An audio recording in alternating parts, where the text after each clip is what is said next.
প্রত্যাশার কথা যদি বলি, প্রত্যাশা তো আকাশচুম্বী। একটা গণতান্ত্রিক সরকার এসছে অনেক অনেক বছর পরে, ঠিক না? আগে যে শেখ হাসিনার সামলে যে ফ্যাসিস্ট রাজত্ব কায়েম হয়েছিল, সেখান থেকে আমরা গণতন্ত্রে উত্তরণ হয়েছে। তো এবং একটা সরকার এসছে যার সংসদে 2/3 মেজরিটি এসছে। হ্যাঁ, তো ফলে তো সবচেয়ে বড় প্রত্যাশা যে দেশে একটি স্ট্যাবিলিটি আসবে, দেশ ডেভেলপমেন্টের পথে এগিয়ে যাবে এবং মানুষের কাছে তারা যে প্রতিশ্রুতি করেছিলেন সেগুলো রাখবেন। অলরেডি দেখেছেন যে 1 মাসে বিএনপি অনেকগুলো প্রতিশ্রুতি রেখেছেন এবং এটা খুবই রিমার্কেবল।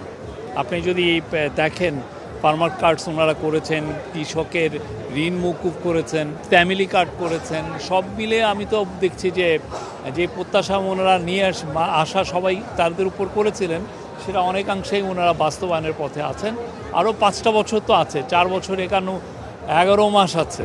4 বছর 11 মাসে আমরা আশা করি যে আরও দেশটা অনেক অনেক দূর এগিয়ে যাবে।